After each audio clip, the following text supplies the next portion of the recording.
eh bien, mon cher Xavier, tu vas vers ce qu'on peut appeler l'artisanat également, puisque là, on va aller du côté de la pierre, à la fois des graveurs de pierre, mais aussi des tailleurs de pierre. Et il faut le signaler, une vraie différence. Exactement, Arnaud. Il y a une réelle différence entre tailleur de pierre et graveur de pierre. Tailleur de pierre, regarde, il y a Martial qui est en train de filmer justement un tailleur de pierre, un des jeunes qui est en compétition. Il s'agit de partir du gros bloc de pierre et de donner justement une forme adéquate. Et on a Raphaël Gassman qui est ici, qui est jury, qui justement est en train d'observer les compétiteurs actuellement.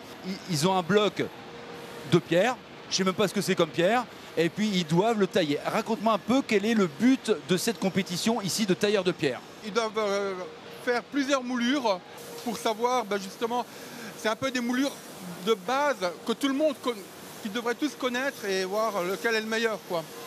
Et ils partent, ils doivent faire un modèle bien précis, vous leur donnez un schéma, comment ça se passe? Ils ont un plan, ils ont un schéma et ils doivent le respecter. C'est quoi la grosse difficulté de ce métier? Parce que la pierre peut se casser en deux, comme un karatéka qui casse une pierre. La grosse difficulté, alors la casser en deux, non. Alors casser par contre des arêtes, casser des morceaux, oui.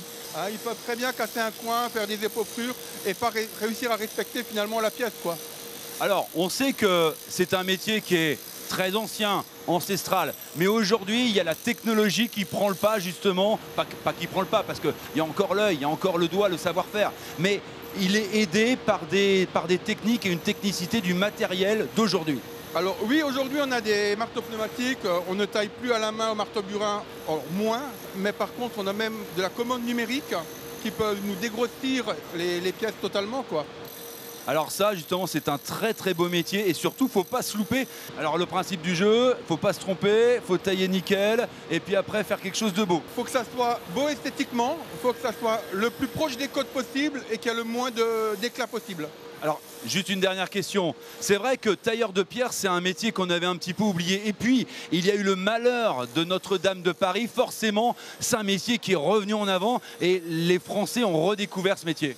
Effectivement, Notre-Dame nous a donné une vitrine à quelque part, mais on a toujours encore un grand manque de main-d'œuvre. Eh ben voilà, le message est passé. Merci Raphaël, je te laisse contrôler. Alors, je t'ai dit Arnaud que là, c'était des tailleurs de pierre, mais des graveurs de pierre. C'est un petit peu plus fin parce que là, on a du lourd, du costaud. Et les graveurs de pierre, ben, vous allez voir, c'est absolument incroyable. Alors, j'y vais tout doucement. Il y a un petit peu de bruit, c'est vrai, mais c'est de l'orfèvrerie. Voilà, ils partent d'un modèle qui est le Graouli, bien connu des Messins, bien évidemment, bien connu dans le Grand Est, le fameux dragon messin.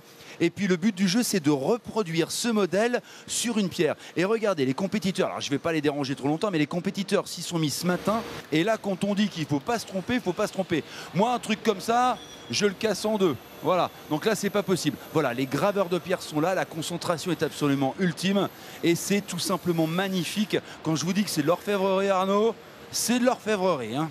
Tout à fait. Et on les libère de ta présence parce qu'en termes de concentration, mon cher Xavier, quand c'est déjà un métier très fin, très lié à la précision et qu'en plus on a un Xavier qui vient vous mettre un petit peu d'ambiance dans le stand, ça devient encore un peu plus compliqué.